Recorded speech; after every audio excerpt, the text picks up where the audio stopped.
the Gender Commission has actually been quite effective. It's actually been quite independent. People don't know. For example, the Gender Commission is one of the few independent commissions that spoke out about the recalls issue, right? Because you remember the recalls of Chabangu were targeting women, the women's PR seats, because they were more vulnerable. The Gender Commission spoke out against that. What CAB3 does is it consolidates all power in the president, and it removes all mechanisms of accountability of that president. It could be Elon Musk or someone with deeper pockets than our local oligarchs, right?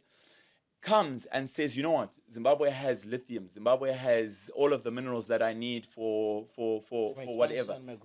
I'm just going to buy a president's. I paid you, and if you don't vote for me, I want my money back, or I will deal with you, right? So it creates an extremely dangerous mechanism. This is a commission that actually has been doing a bit of work, and now you want to punish the one commission that is actually doing its job. Parliament is debating CAB3. The court is yet to make its determination on a challenge filed by the war veterans and former Triple C MP Prince Matubego Sibanda, who want CAB3 to go through a referendum. But look, we can't stop talking about it. We want to dissect more, looking at the legal implication of it. What does it mean to an ordinary vendor in Bedbridge? What does it mean to an ordinary vendor in Plumtree, in Mutare? If it comes to law, as it seems to be like, what will you be going through as a voter? To help us talk about that more in detail, I'm joined by a legal practitioner of note. He has been, for more than 10 years, I would say, practicing law in Zimbabwe, Doug Coltard. Welcome to all Zim News and social media on this beautiful day. Let's begin here, Doug. Yeah, sure. CAB3, what does it mean for an ordinary person who is selling tomatoes at Maremsika? What rights, what responsibilities does it take and give to that person? Yeah. So when you look at CAB3 holistically, not looking at each individual clause, but understanding what it does collectively, what CAB3 does is it consolidates all power in the president, and it removes all mechanisms of accountability of that president. Now, that sounds like high-sounding language. What does that mean for the ordinary person? Yes, let's come down to it. Let's cut down to it. When you remove accountability, right? How? That's the question. Okay, there we need to get into the technicalities, but I want to first answer your question of how it affects the ordinary person. Then we can dive into the technicalities of how it removes accountability. But when you remove accountability and you give me all the power to do whatever I want, and there's nothing that you can do to stop me doing what I do, it means I am going to exploit you even more. The gap between the rich and the poor will grow larger. The poverty of those who are impoverished will deepen. The mass accumulation of wealth by these people who just love to display their wealth to everyone will get worse, right? We will see worsening inequality, worsening poverty, worsening corruption. That's really what is at the core of CAB3, is removing all mechanisms that we, the people, have to holding our leaders accountable. That will have a very tangible effect on business. It will have a very tangible effect on your ordinary vendor in Beitbridge, where her voice is taken away, where her vote is taken away, where every mechanism she has of holding her leaders accountable, where those who are actually in power say, you know what, we don't care about your voice. Even though the Constitution says that we can't benefit, for example, the extension clause, the Constitution says we can't benefit. We are going to take a right that doesn't belong to us, a right to extend our own term of office. We are going to extend our term of office without going back to the people. You've opened the door to basically the complete and utter exclusion of the people. Now, there's an objection that I want to address, because for a lot of people who I speak to, they feel that's where we already are. We already have no voice. the system is already corrupt. Our vote already doesn't count. So what difference? What difference does it make? Right? That's a valid objection that I've heard from a lot of people. And the reason I say it's valid is because there is some truth in it. Right? Already we have very limited mechanisms of accountability. Already our leaders act as if they don't care what we think. But this is the analogy that I give to people. You think you've hit the bottom, you're digging a hole, getting deeper and deeper, and you think you've hit rock bottom until someone brings out a jackhammer and you realize you can keep going deeper. And you think you've got to the bottom of that hole until someone... another jackhammer, kind of like. CAB3 is a jackhammer which takes us to another layer down. And when you look around the world, you see that where there is total removal of accountability, things can get even worse than they currently are. They will get better for those who are close to the system. Their accumulation of wealth will just be obscene. But for the ordinary person in the street, the ordinary person the situation will be so much worse. Doug, I know you've given an overview. Yeah. A very, I would say, helicopter overview. Yes. What does this mean? Yeah. Let's now dive into it. Sure. Bit by bit to say, number one, you talk of accountability. Yes. How does CAB3 take our accountability? Because Yeah. I believe Parliament has the power to hold the executive to account. And for years, it has been doing that through committees, through Parliament itself, through the Auditor General's office and the like.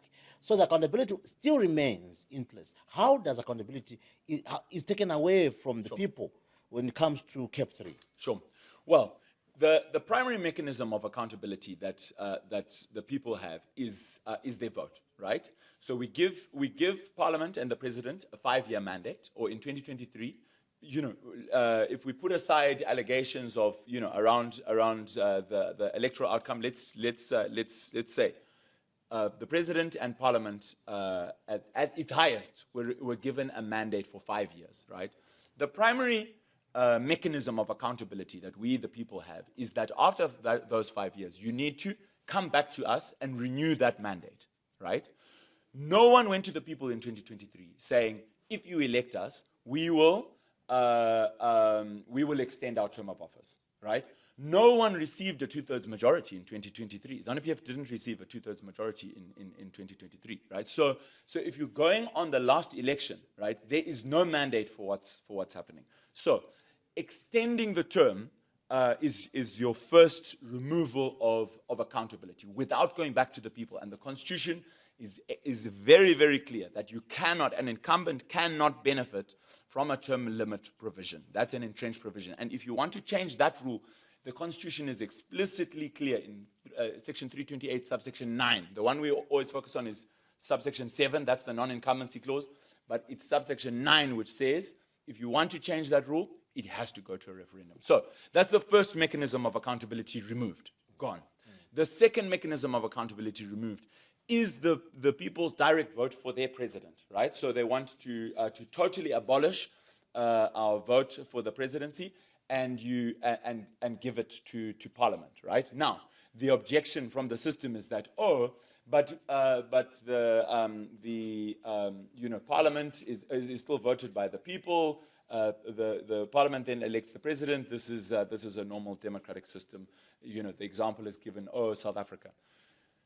That doesn't carry. That argument does not hold any water. And let me explain why. Why that president is not accountable to the people. For a start, with the comparison to South Africa, it's a completely different system, right? So South Africa has a proportional representation versus our first-past-the-post system.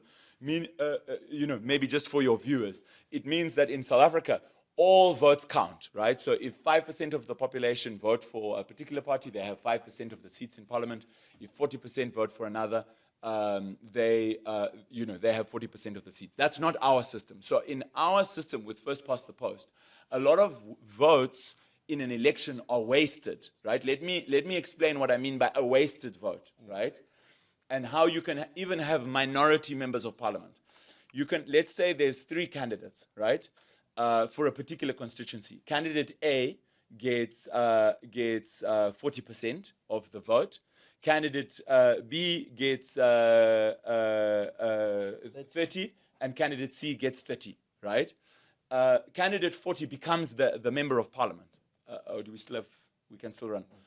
Parliament A becomes member of parliament, even though they only got 40% of the vote, even though 60% of the electorate in that constituency rejected them, they still become the member of parliament for that entire constituency. And that happens all throughout the country, even where they get more than 50%.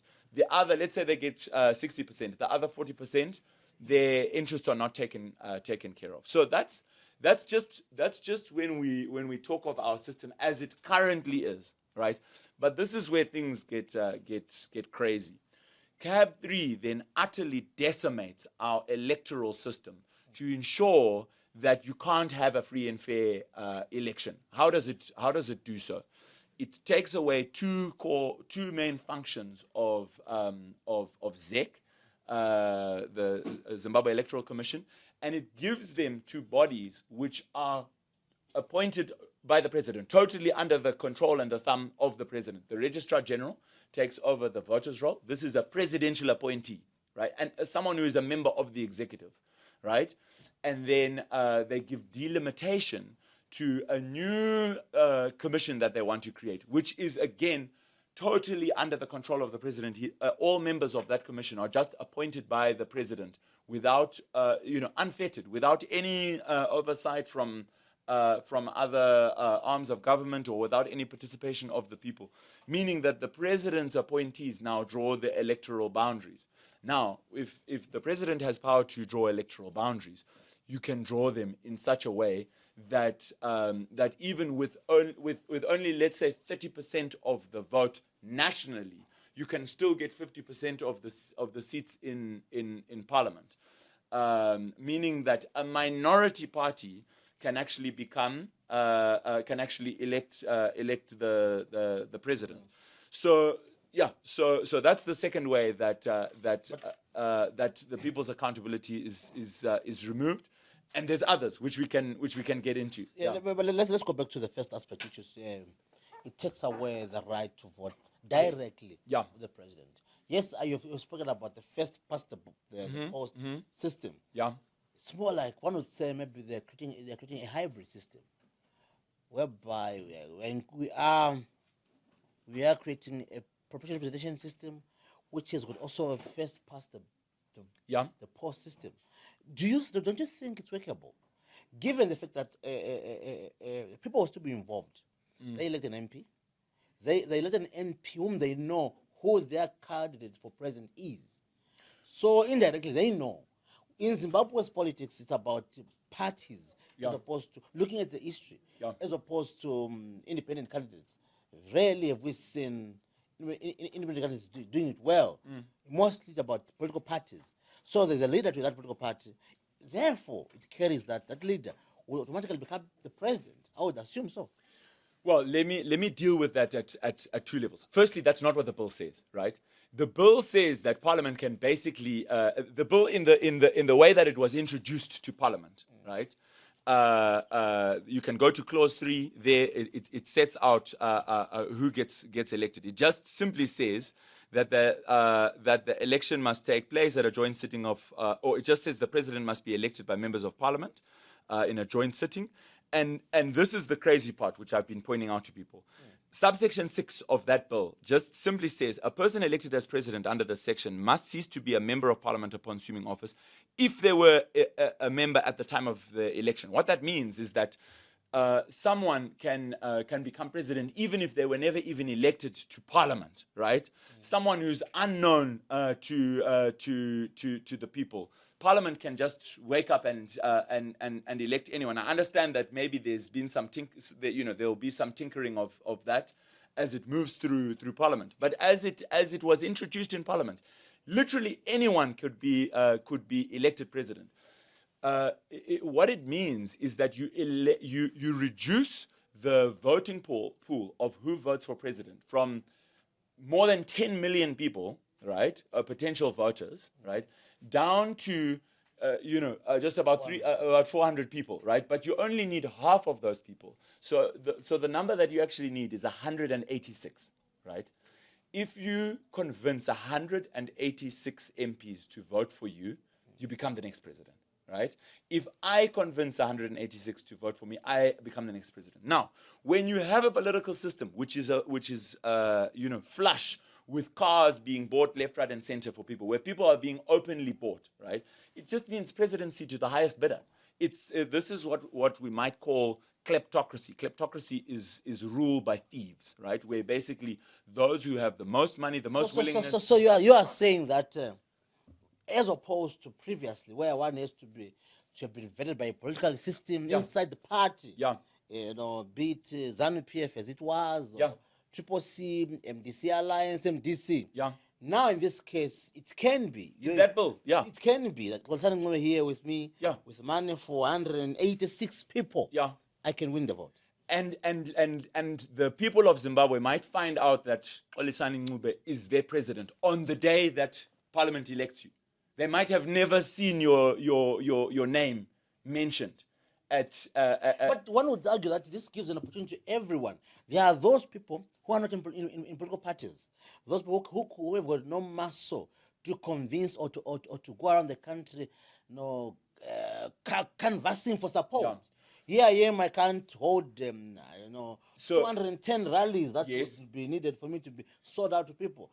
And here I am able to only to approach to 186 MPs. But tell me, who do you think, without any political capital, can convince 186 members of parliament to vote for them? Those with deep pockets. Precisely, But right? still- This is why I'm saying it is presidency to the highest bidder. And let me tell you, this goes much deeper than our own politics. And as people across the political aisle, whether you are ZANU-PF or whether you are opposition-oriented, we need to understand that this has implications way beyond our localized politics, right? If you create a political system of a presidency to the highest bidder, you open that your system of governance to capture not only from local elites, but even from international elites, right? It means that if a foreign power, whether they come from the east or the west, or it might not even be a government, it could be a private individual, it could be Elon Musk or someone with deeper pockets than our local oligarchs, right? Comes and says, you know what, Zimbabwe has lithium, Zimbabwe has all of the minerals that I need for whatever. My growth business. I'm just going to buy a president. And I find in you, Olisani Ncube is a willing, willing to be my agent because you are eligible, you are a citizen, you're over 40, etc. You're willing to essentially be my puppet. We open our political system to capture even from foreign entities. But our in terms of our experience in Zimbabwe, what works is the whipping system. Parties are whipped, MPs are whipped. Does that go away in this bill? Does the bill removes political parties? Does the bill removes the whipping system that, as it were, today MPs will be voting and they'll be whipped to vote for this, either for or against? Yeah, is that removed? So the bill itself is silent on that. I mean, the other thing which I should say on this electoral system, the bill doesn't say that the vote should be by secret ballot. The vote for the president or by members of parliament. By way of contrast, the Constitution says that the vote for the speaker is by secret ballot. In terms of the new Section 92 that they're putting in that they want to put in place, it doesn't say that it will be by secret ballot, right? So it means if you are an oligarch that comes in, right, and you've bought 186 MPs, you can actually watch and see that whether your 186 MPs that you've paid to vote for you, right? I've joked before that it's like creating a monitoring and evaluation mechanism for a kleptocrat that wants to capture the system. The CAB3 can actually make sure that I paid you, and if you don't vote for me, I want my money back, or I will deal with you, right? So it creates an extremely dangerous mechanism. Now, I understand that they are trying to tinker with this now to say that something like the members of parliament will declare when they submit their nomination papers who their presidential candidate will be. But the way it's drafted is so confusing and ambiguous and unclear. And then it does something which is really scary. It then, in the new amendments that Ziyambi has introduced, it then says that if it goes to the vote in parliament, it's just the candidate that gets the most votes, right? Not even one that crosses the 50% threshold. So you could have a scenario where, let's say, one party gets 49% of the votes in parliament. Another party gets 45 seats in parliament, and then they just buy off. This is where my maths is bad, But they just buy off, 3 MPs, which would be sufficient then to turn it without them even obtaining a 50%. So you are saying in an event where we have about 3-4 parties, yeah, right? None of them has secured 50% yes, plus. yeah. It's whether the MPs are 40% of the total representation. Yeah. If they get better votes than the other, yeah, they are declared president. Yeah. Yeah. So here's a simpler scenario. One candidate in parliament, a presidential candidate gets 40%, and the other two get 30-30, right? Someone who is voted for by only 40% of members of parliament, who might only represent 20% of the population, could become the president. That's like minority rule. It's like taking us back to minority rule. So you mean this bill, effectively, it goes on to deal with the issues of okay, let me ask this way: how do you see it working with the Electoral Act as it is today? They mean they have to go and change the Electoral Act again. Yeah, I mean, to definitely remove the issue of the 50% plus one vote for the president and all those things. Are you saying that? Yeah, I mean, look, there would likely have to be extensive amendments to the Electoral Act, if CAB3 were to pass. But also, you speak about issue of the removal of the voters' roll from Zimbabwe Electoral Commission, taken to the Registrar General. We've been there before. Yeah. Yeah. No, we have. We have been there before for years. I mean, it's proven that really there are challenges. But one would say that ZEC has failed to do what it was supposed to do. Yeah. So one maybe the devil is better than an angel hoped for. ZEC, we thought they would do better, but they failed. Therefore, let's just go back to where we were. Well, but what are the challenges with that? Okay, but we need to remember what that was like, right? So the Registrar General was in charge of the voters' roll in the elections up to 2008. What is the worst, most chaotic election in Zimbabwe's history ever? It's the 2008 bloody elections, right? So we know that the Registrar General's handling of the voters' roll has been abysmal in the past. Now, to the objection that ZEC has failed. It's failed. Yes, right? It's there failed. So I think there are two responses to this. One on the question of they're saying it's efficient for the Registrar General because he has all the records and everything like that. That just ignores modern realities, right? So it doesn't require an amendment to the Constitution. All it requires is a basic amendment to subsidiary legislation saying the Registrar General must simply transfer all data collected for citizens directly to ZEC. You could change our electoral system so that ZEC just simply automatically registers someone at birth, not at birth, on turning 18, that doesn't require any amendment to the Constitution. That can just be dealt with with the electoral law. So that first objection is taken away.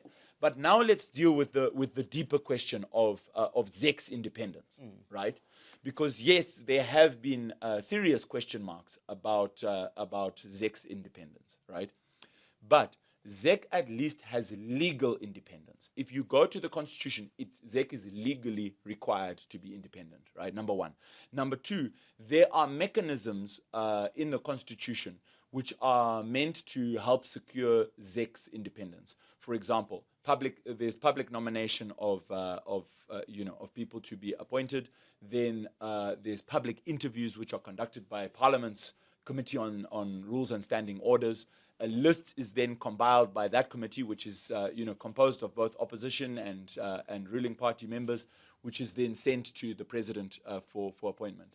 Now, that process has not been properly followed, and the competence of people who have been appointed has not been properly done, and the independence of those appointed, where we have politicians, family members being appointed, that sort of thing, has not been properly complied with, right? But there we need to. That's a practice issue. That's a how are you implementing the law issue, right? Where we need to deal with that and say, look, the law requires ZEC to be independent. If the problem is that we're not properly implementing the law, then let's implement the law. What CAB3 does is says, oh, ZEC has not been independent, so let's just create a body which is not even legally required to be independent, where it's actually legally okay for the president to wake up and appoint his uncle and his auntie and his son and his daughter to a commission, and then we say, oh, this solves the problem of ZEC's lack of independence. It's the equivalent of saying, oh, we have a huge issue of domestic violence in Zimbabwe. So you know what we need to do? We need to just abolish the law which says that you shouldn't abuse your spouse.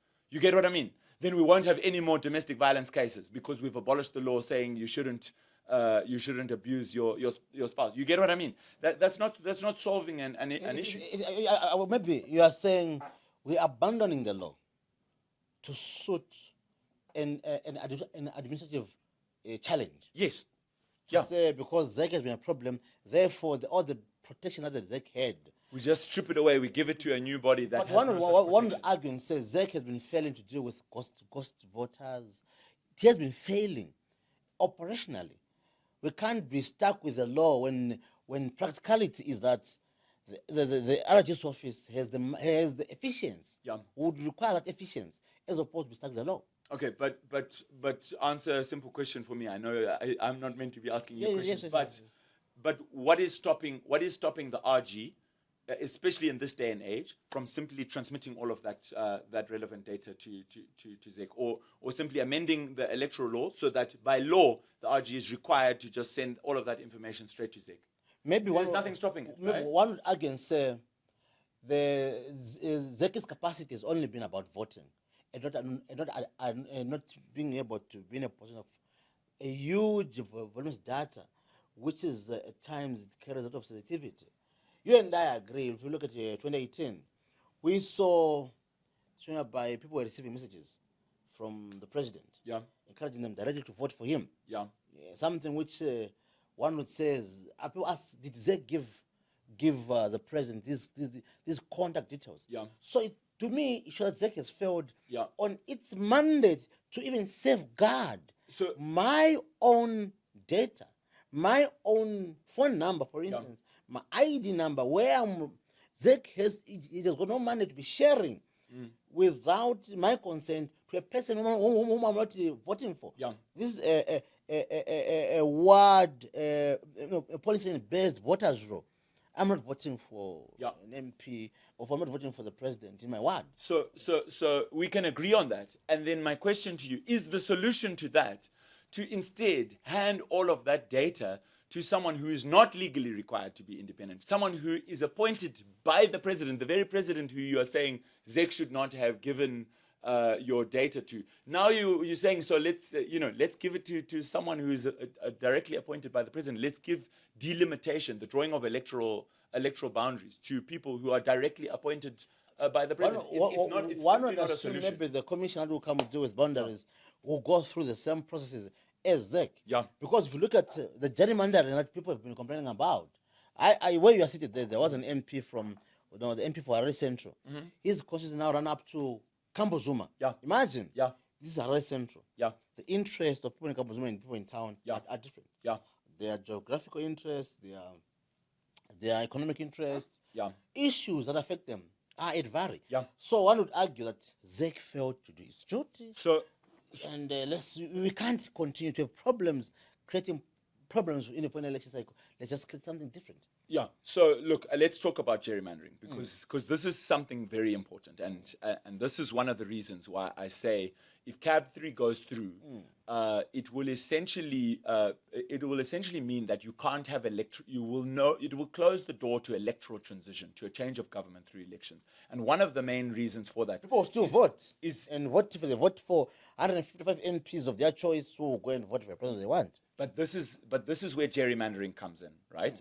Because with gerrymandering, you can create a system where legally, without any election day rigging, legally, like 70% of the population could vote for one candidate, for an opposition candidate. 30% of the population could vote for the ruling party. But because of the way in which you've drawn the electoral boundaries, that minority candidate can win that election, right? So you can do this in two main ways. One is you pack you create huge constituencies for the opposition, right? Where you put a lot of people in, and we saw this in 2023, right? So if you compare, for example, Harare East compared to Bikita East. Harare East has more than 33,000 registered voters in 2023. Bikita East has about 22,000 registered voters, right? So there's an 11,000 difference between the registration of those two. You get what I mean? Yes. Now, if you extrapolate that and you create lots of rural constituencies with small numbers, right? 22, 22, 22, 22, right? And then you create urban constituencies with huge voter bases. It means that those rural votes essentially carry more weight, right? They will be voting, a fewer number of people will be voting for an MP compared to urban constituencies. So that's one way you do it. The other way you do it is what they call cracking, where you take opposition supporters and you break them off into a huge ruling party area where basically their vote is diluted. So you can easily create a scenario where, yes, you go and you vote, right? But you could have a scenario where 70% of the population vote for the opposition, 30% vote for the ruling party. Let's say there's no election day rigging. ZEC duly announces the result. Yes, 70% of the population voted for the opposition, 30% voted for the ruling party, but the ruling party win. This is the illustration that I've used. Can I quickly try to illustrate this? Let's tell me if this makes it clear, right? Imagine a tiny country of 10 people, right? This is a little country of 10 people, right? 6 of the people in this country support the opposition. 4 of the people in this country support the ruling party. You say, how is it possible that the 4 rule over the 6? The answer to that question is delimitation, right? Because let's say the 4 control how we draw the boundaries. And let's say this little country of 10 people has 3 constituencies. So what do? We take these 4 opposition supporters, we put them in one constituency. We are left with how many opposition supporters? 2. So we take one of them, we put it with these 2 ruling party supporters. We take this one, we put it with these 2 ruling party supporters. Now, who wins this seat? Is the ruling? No, this one is the opposition. Yes. The ruling party wins this one, ruling party wins this one. So you see how even with only 40% of the vote, compared to 60%, the ruling party can win 2 seats in your 3-seat parliament. The ruling party wins that election. They elect their president, even though legally there's been no rigging. legally the correct result has been announced. 60% voted for opposition, 40% voted for ruling party, yet the ruling party wins. Are you trying to say the proponents or those who are pushing for this bill are running away from the fact that it's possible for people to vote for an MP and not vote for the president, and not want the presidential candidate in that party? Maybe. Are you trying to say that thought? Also to bring in an idea to say, the idea of having constituencies. Yeah. People are voting for someone they have a relationship with. Yeah. Closer home. Yeah. Someone they can relate to easily. Yes. So therefore, it's possible Yeah. to say ZANU-PF might have more MPs and yet the presidential candidate is failing. Yeah. So I'm saying two things. Yes, it's possible for someone to vote for a ZANU-PF MP and not their candidate, and we know for a fact that happened, right? Because we know we can just look at ZEC's data from the last two elections. We know for a fact that there were more votes cast for ZANU-PF's parliamentary candidates than for their presidential candidates. So we know for a fact that there are people who went to the ballot, they voted for a ZANU-PF councillor, they voted for a ZANU-PF MP, and they voted for the opposition presidential candidate. We know that for a fact, just based on ZEC's own data, right? Number one. But number two, I'm saying, regardless of, even if that's the case, I'm saying that the electoral system is that they are creating with CAB3 is such that that even if a minority of people vote for ZANU-PF's members of parliament, even if only 30% of people vote for ZANU-PF's members of parliament, if you draw the constituency boundaries in such a way, if you control the voters' roll in such a way, even where a minority of people vote for ZANU-PF's parliamentary candidates, they could still retain 50% in parliament. The other thing which we haven't even spoken about that CAB3 does is it gives the power to the president to appoint an additional 10 senators, right? These are people who have literally zero electoral mandate from the people. Right? Why do I say zero electoral mandate? Because it's a circular system. The parliament appoints the president, and then the president appoints people to parliament, who is the one that's appointing the president. You get what I mean? There's literally, the people are completely cut out when it comes to those 10 senators who are appointed by the president. They have no connection to the people at all, right? It dilutes the democratic legitimacy of parliament. Same with the chiefs, right? The chiefs, we have 18 chiefs that sit in the Senate, right?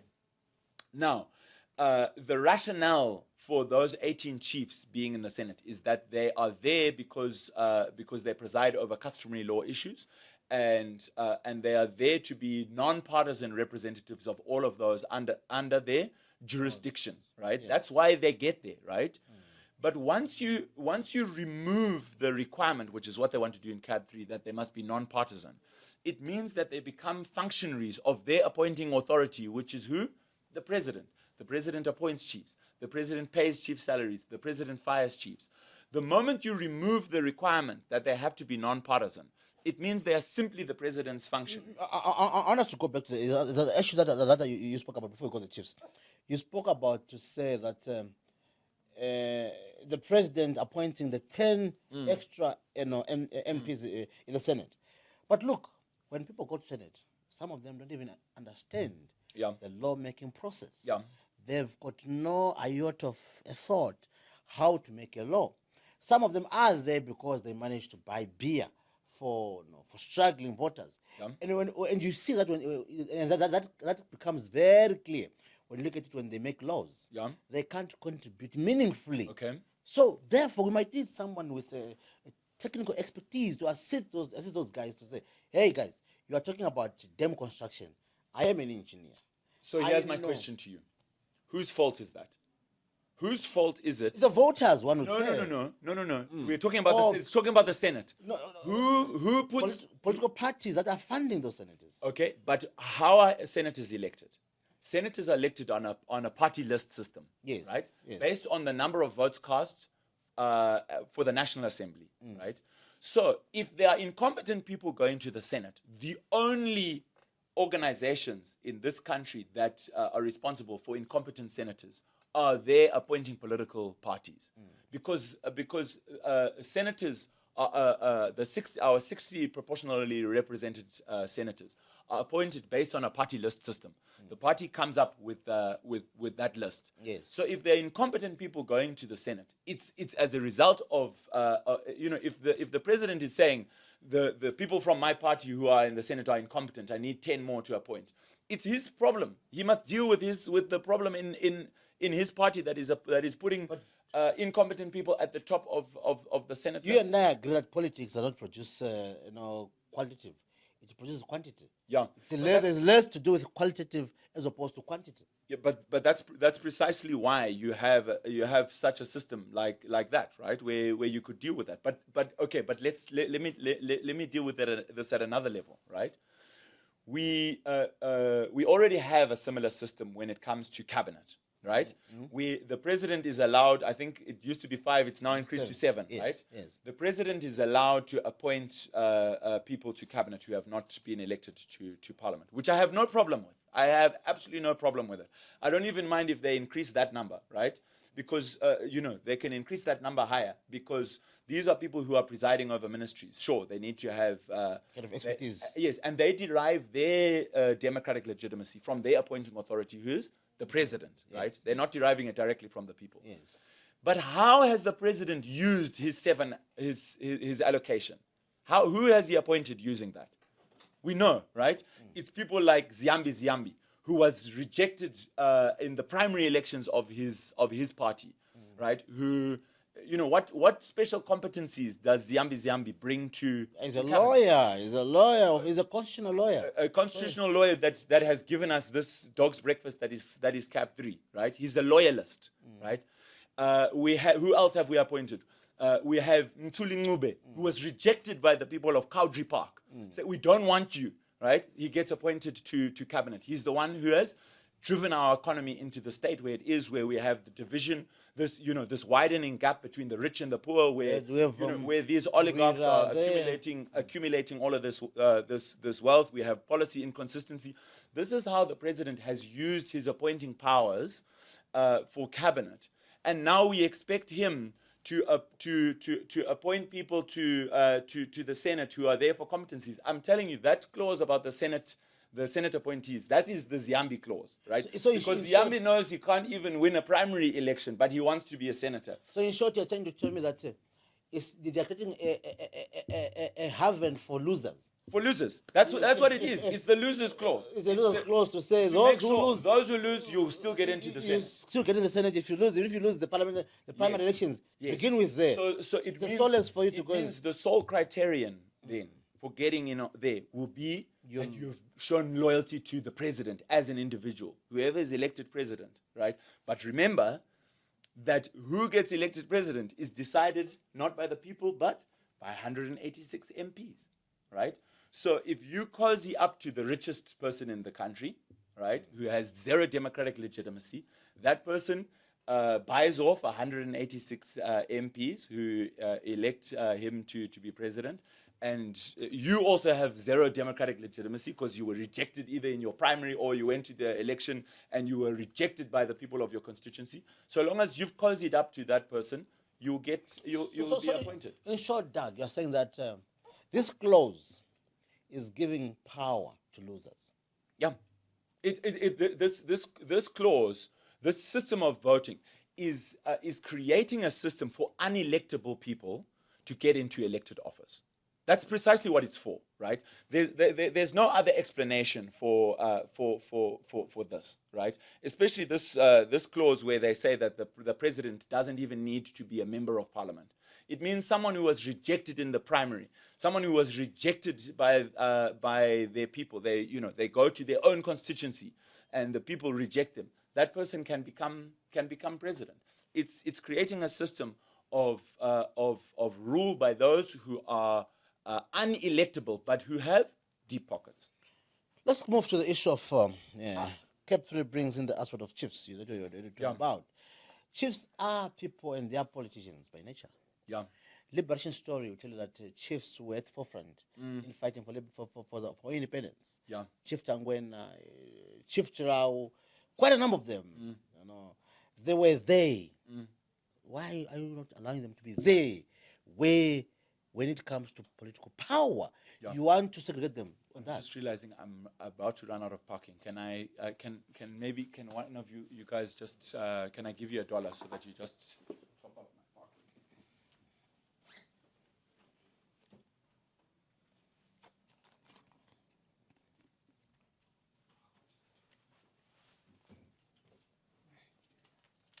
So it's I don't know the registration number. It's a Toyota Aqua, just parked along 4th Street. Color? A white Toyota Aqua. Thank you so much, man. Much appreciated. Do you want to take the question from the top? Yeah, I was saying that you, the chiefs, Yes. the chiefs that you spoke about earlier on, these are people who we have got people like Chief Lorakaitang and Chief Chirau, you know, Matuel and the Lopengulas. They were there in the thick of things, in you know, formulating our, or even prosecuting our armed struggle. Today you are saying you're telling us they can't be involved in politics. So what is it bad about it? You want them to lie that they've got no political ambitions or rights? So no one is saying that they shouldn't be involved in politics. Right? They are involved in politics. They sit in the Senate. That's politics. We are saying that they shouldn't be partisan, right? They shouldn't be aligned to a particular political party. But right? in reality, they are. Okay, but let me explain why. Let me explain why, right? Number one, chiefs preside in their communities over disputes, right? They are essentially like judges in their communities, right? So if you are saying that chiefs should be partisan, right? How do you think someone would feel if maybe an opposition person has a dispute with a ruling party person and they go before a chief that has openly declared that they are partisan, right? They won't feel that they will get a fair hearing, right? Number one.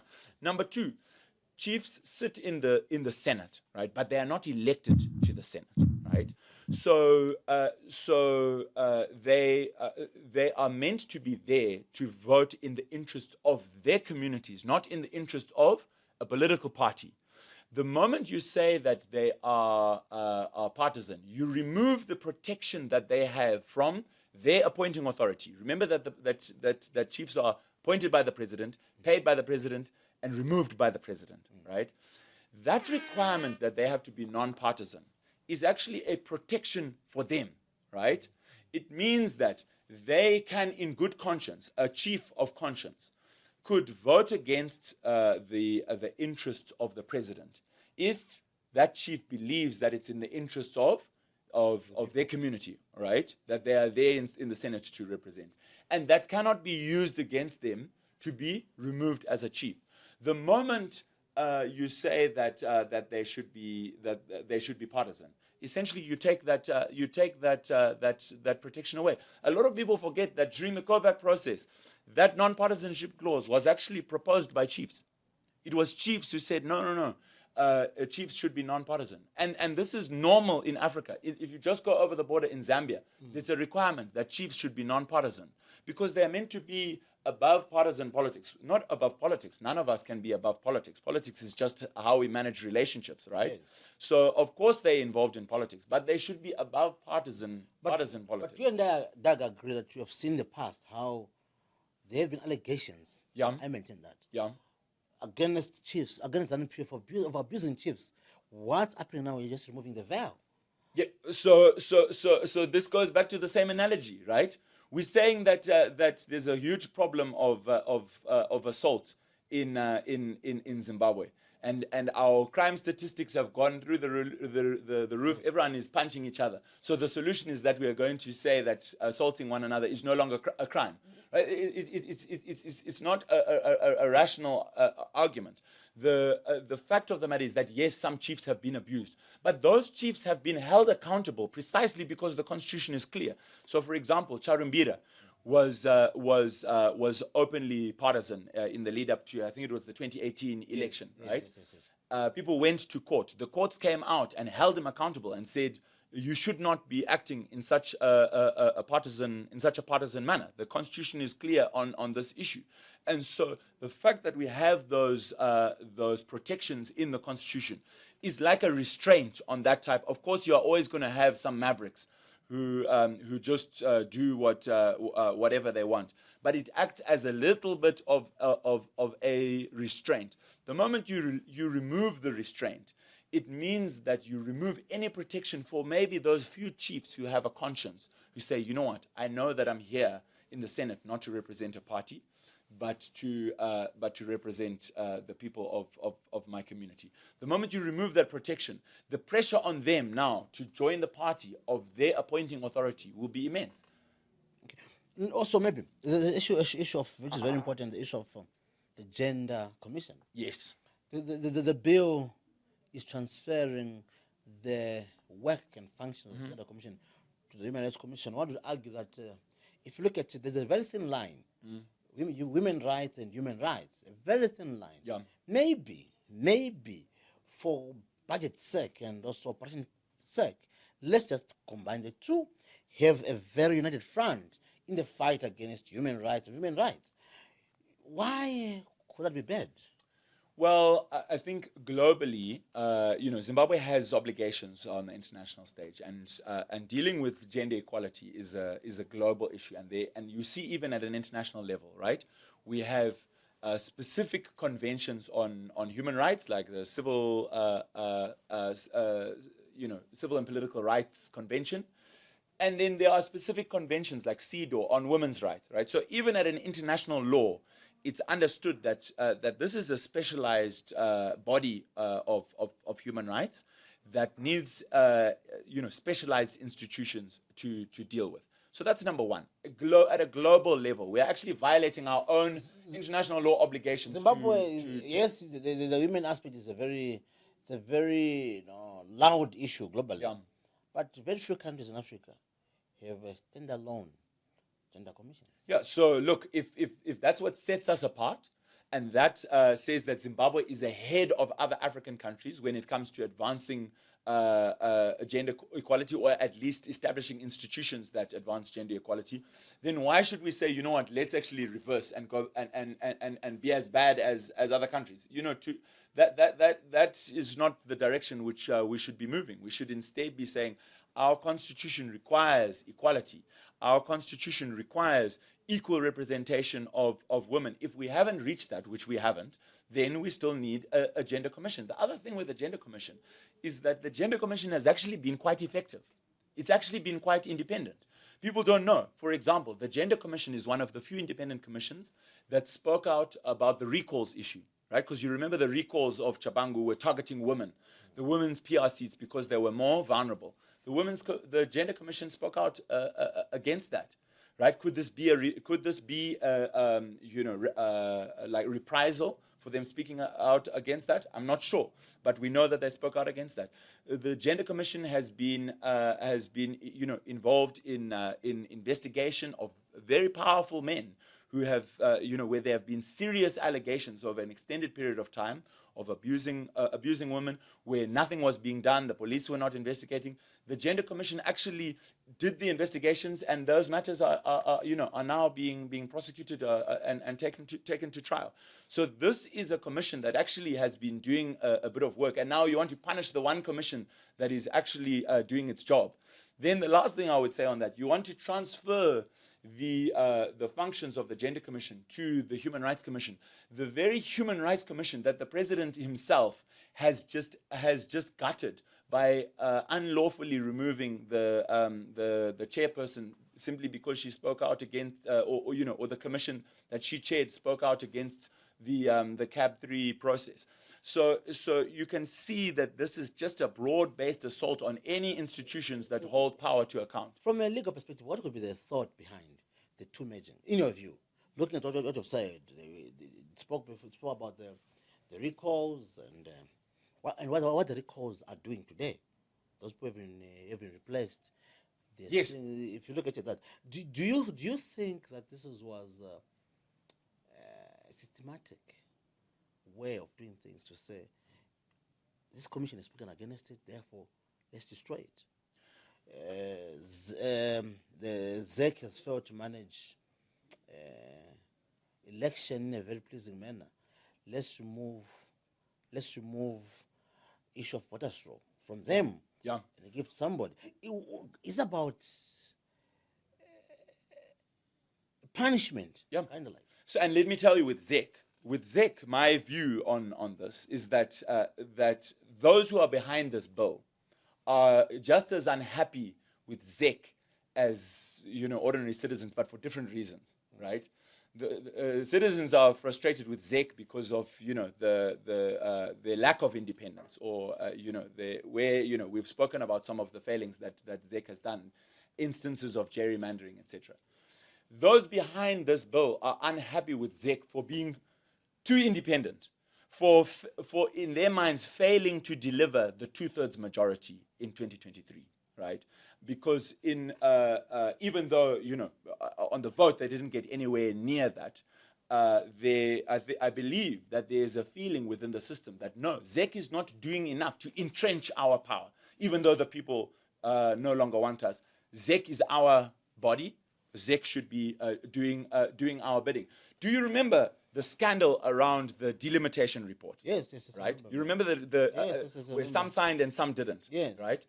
You remember it was reported by ZimLive that it was those within the pro-Mnangagwa camp that were unhappy with the delimitation report because they felt it favored the opposition too much, right? Whereas if you actually go and look at that delimitation report, in most respects, it actually favors the ruling party. But I believe they felt it didn't favor them enough, right? Because in their minds, ZEC was being too independent. Yes, what would argue to say there was a report to say Ziambi was at the forefront to say this report must be quashed because it led to him failing to win in his constituency, in his Rimba. Yeah. Because it picked some people who were anti him. Okay.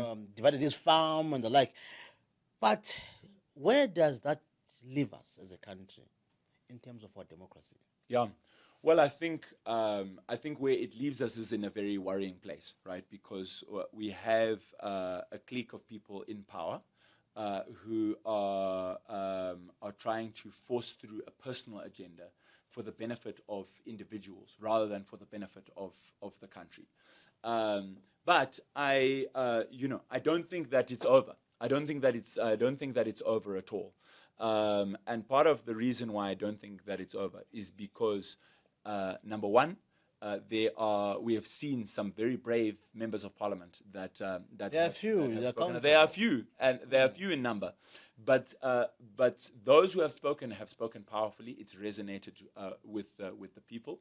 There are those within the system that know that what is happening is wrong, and you're seeing people even turning against one another even now. There are those in the courts that know that this is wrong, that the Constitution is absolutely clear, is black and white on the question of a referendum. But most fundamentally, the people. The people need to understand that this is our Constitution, and we need to defend it. But and undergirding all of that is I believe that God is in control and is moving in His way. Now, does that mean that we sit back and we say, "Oh, let's see what God does"? Of course not, right? God always intervenes in history through His people who find courage, who take action, who are willing to stand up for justice and willing to say this is wrong and speak out against it. But that's what gives me hope in the long run. You speak of hope in a tunnel that is seemingly so dark, particularly for those who are against CAB3. Yeah. You speak of a referendum. ZANU-PF says, look, we're not changing term limits. They will remain 2. The president will be going for only 2 terms. Yeah. There's nothing we're doing. We're not changing. We're not extending the terms. Yeah. Or we're only changing an electoral cycle. Yeah. What does that mean? Yeah. In a layman's way. So let's look at how the Constitution defines a term limit, right? So that we understand this, right?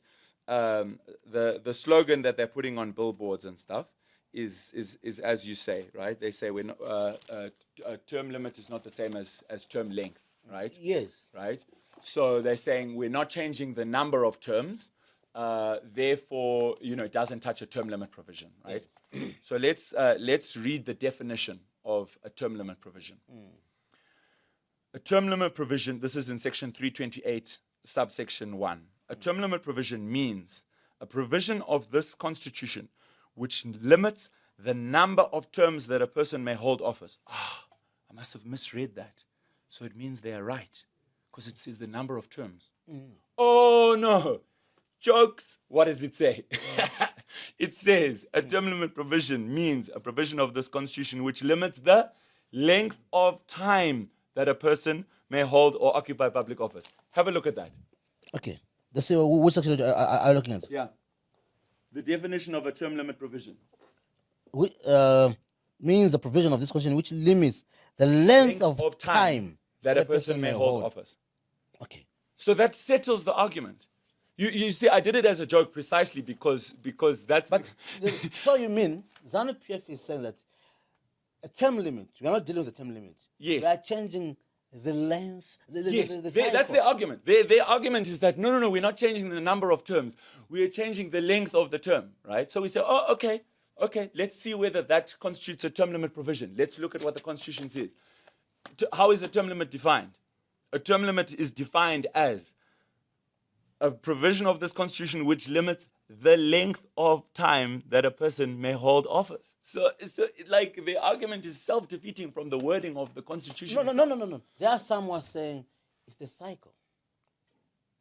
The cycle. Okay. What does that mean? When we go for elections. Yes, so we have an election and an election. That's an election cycle. Yes. What is that exists in between two elections, in the election cycle? What is that? What do we call that? That's a term. Thank you.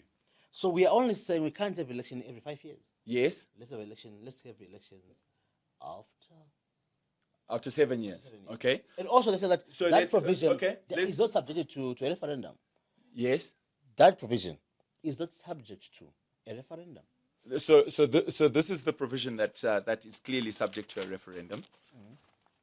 Subsection 7 says, notwithstanding any other provision in this section, an amendment to a term limit provision, the one we've just spoken about, limiting the length of time, the effect of which is to extend the length of time that a person may hold or occupy office, does not apply in relation to any person who held or occupied that office or an equivalent office at any time before the amendment, right? So that provision clearly says that those who are currently in office cannot benefit to a change to their term limit provision, right? And that clause is an entrenched clause. With here we go to subsection 9, which says this section, meaning the whole of section 328, must not be amended this section may be amended only by following the procedures set out in 3, 4, 5, and 6, which requires is a referendum. But here, I see you've picked up this. Yes, the clearest evidence that they know that section 328 applies is found in the bill itself. It's found in the bill itself. In clause 3, let me take you there. Clause 3, subsection 2. Which says, notwithstanding section 328, subsection 7, this the extension shall apply to the president, right? So what they are saying is that even though we know that the Constitution says we are not allowed to benefit from what we are about to do, we are going to do it anyway. Even though the Constitution says this is illegal, we are going to do it anyway. We don't care what the Constitution says. We are. So in short, ZANU-PF is saying, if you read section 2A, notwithstanding section 238, 7, section 2B shall apply to the condition in the office of the president. They are saying that even if what the law says as it is now there, we want Mnangagwa to continue. Yeah. What could be the motivating factor? The motivating factor is that they fear the people. They know the people are not with them, right?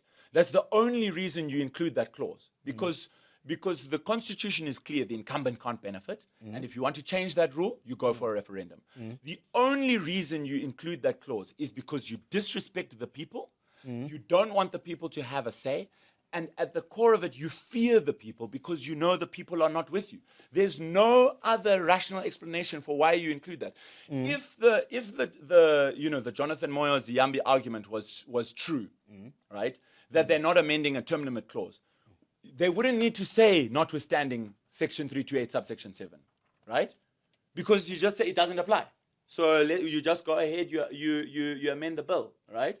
But the reason you include that is because you know it applies, and because you disrespect the people and you fear the people. You're saying, even though we know it applies, we want to get around it so that we don't have to go for a referendum. That's the only explanation for that clause. So now, in an event that today is passed into law, they vote. Tomorrow they're sitting. Yeah. They vote. And given the writing of this statement, notwithstanding, us in economics or those who do understanding, to say, we are saying even if this is not permissible, we want it to be permissible. That's what they're making that a law. Yeah. Even if this is not permissible, Yeah. it's now going to be what? Permissible. That's the simplicity of it. Well, what they would have essentially done is they would have at that point they would have clearly breached the Constitution. It's essentially an attempt to overthrow the Constitution. And when the president, if the president puts pen to paper on that bill with that clause, at that point when the president puts pen to paper, that is then the president essentially rejecting the clear wording of the Constitution. I mean, you are a lawyer. What recourse do Zimbabweans have? Yeah, so look, they will likely, if the bill passes in this form. Let's begin this way. Assumably, they remove that clause, right? They remove that clause. They pass the bill. Yeah. It means that the bill will be still subject to this clause. How do you mean? In terms, I mean, if they remove that clause. Yeah, yes, they remove this clause. They delete it from the bill. Yeah. To say even if then they pass the bill, it means that Mnangagwa effectively can't benefit from that bill. Yeah. And then comes election time. Yeah. Come to 2018, he continues in office and says, no, the law says that I must be in office. So look, I would have to go through all of the provisions to figure out, because they would have to deal with section 158 as well. But essentially what if they, without the inclusion of that clause, it means that we'll go for elections in 2028, and those who are elected in 2028 would then have a 7-year cycle. And if that was to happen, is there solace for Zimbabweans? Is there a comfort room for Zimbabwe to say, look, at least there's something to worry about, or something to talk about, or something to behave about? I don't quite understand the question. What I'm saying, you mean if the attempt to unlawfully extend the current term is defeated? Yes. How will that change our current scenario? Yes. Sure. No, I get your question. I think that that's a valid question. Sure. That if we defeat CAB3, if we defeat the term extension, that's not going to result in everything being fine and dandy, right? But what it will have done is it would have defeated an attempt to make our situation worse. Number one. Number two, it will instill in the citizens of Zimbabwe a sense that actually we do have a say. This is still our country. This is still a Zimbabwe where we can have an opportunity to play a role in how our future is shaped. And that, I believe, is an important step towards us transforming our nation into a flourishing society where the poor are uplifted, where there is justice, where the courts are independent. We haven't even touched on what CAB3 does to the courts. The CAB3 further guts the independence of the courts.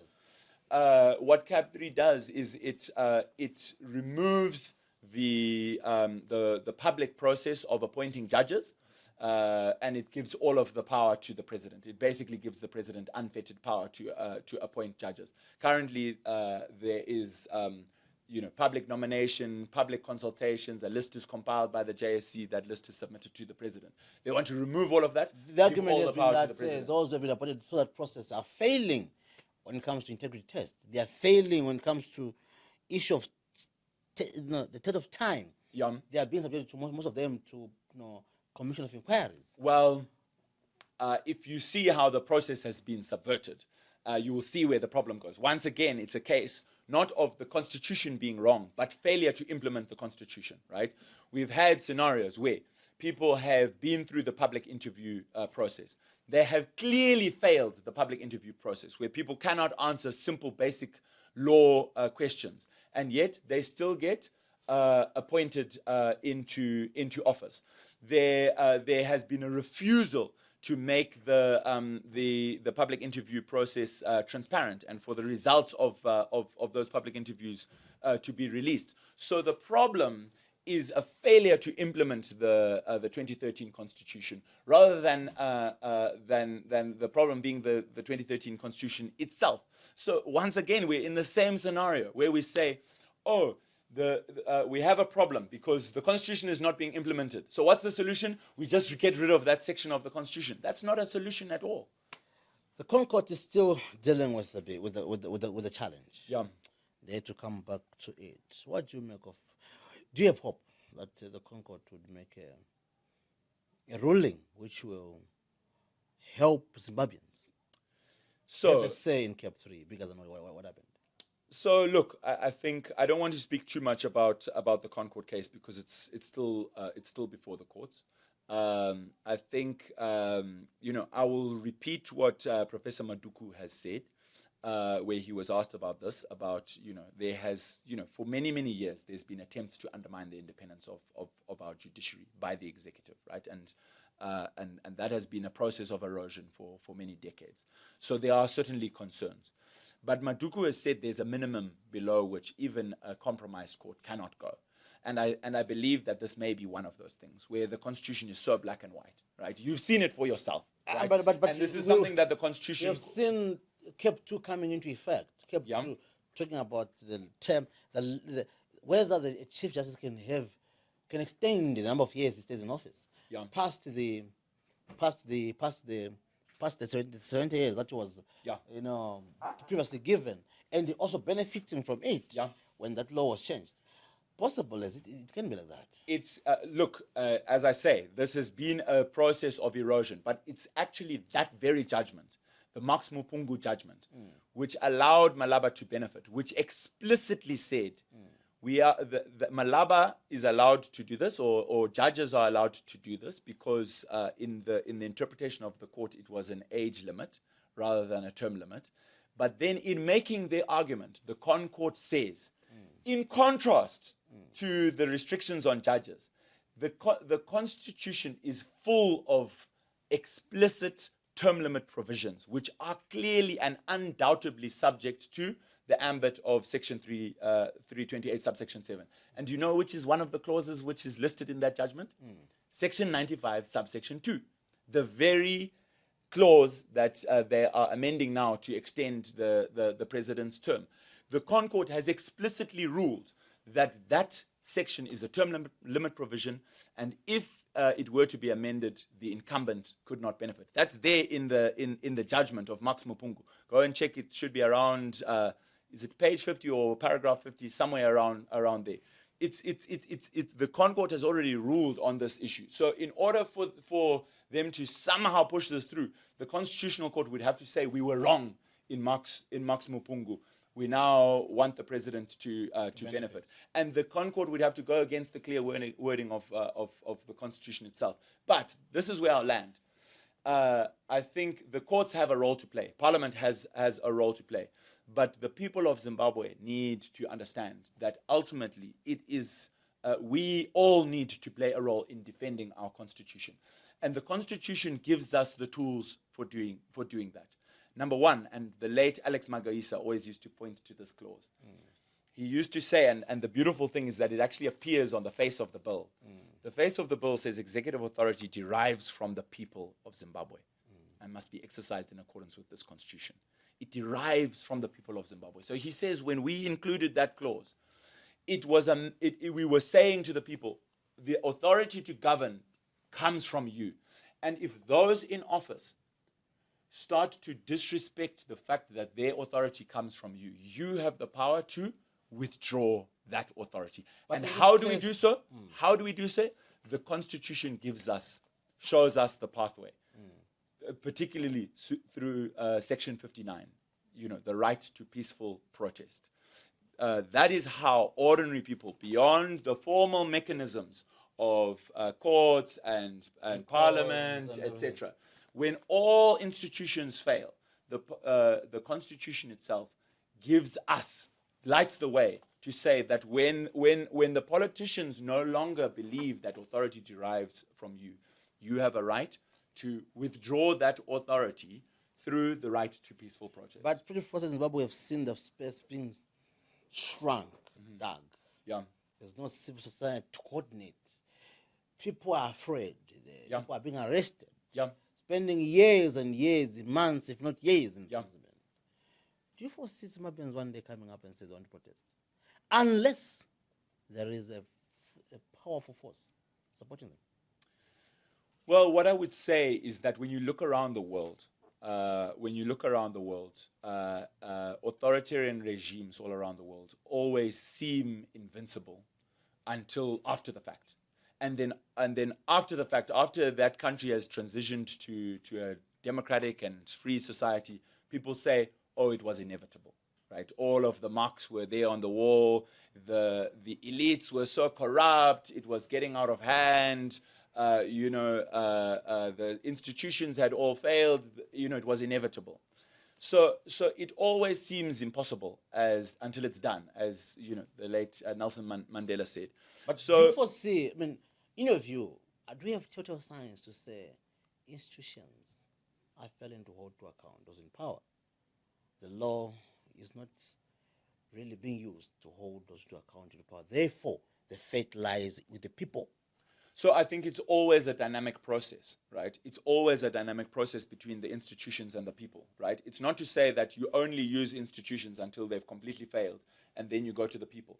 It's always a dynamic process, right? That's why the right to peaceful protest is always there. It's not only invoked when institutions are completely failed, which is why I will say, yes, go to the courts and challenge it in the courts. Yes, MPs should speak out in Parliament. Yes, people should go to the streets. People should use all channels available to them in order to hold power to account. And that's the only way that power has ever been held to account, is when we use all channels available to us, and that we cast aside the shackles of fear, where we say, we're not going to be bound by the fear that those who seek to rule over us seek, the fear that they seek to instill in us, and say, no, this is our future as well. This is our nation as well, and we will have a say in the future of our nation. Do you see CAB3 becoming into a law? I think I'll put it this way. I think that there's still everything to play for. I think that it could well become a law, but I also think that it's very possible that it won't become a law. The fact that we have seen such a remarkable, and I know you say it's few, but remarkably courageous members of parliament speaking up, and the fact that the debate has dragged as long as it has, to me suggests that there is more resistance to this bill, even within the system, that meets the eye. So it might pass, it might not pass, but this is what I would say: whether it passes or not, it's not over, because our future is, we still have our future to fight for. We still have the hopes and dreams of the Zimbabwean people to hope for. And the bill might take away, many of our mechanisms of accountability. It might take away our right to vote. It might even take away the possibility of electoral transition, but it does not take away the possibility of democratic transition. It does not take away the inherent power and dignity of the people who, when they understand their collective power that we the people have, who understand that that all authority is to govern is derived from us under God. When we are willing to throw off the shackles of fear, then anything can, that process can and must still go on, regardless of whether the bill goes through. ZANU-PF is saying that it's a done deal. Doug Coltard is saying, well, it's not yet over until it's over, because the power to govern is derived from you, the people. If you want the bill, well, if you don't want, the power for the bill to stand still is derived or is vested in you according to the Constitution. Section 59 says you have the right to decide how you want to be governed. From me, Coltard and the crew behind the scenes, please go and like our page, Awesome News. Follow us, share. Good day.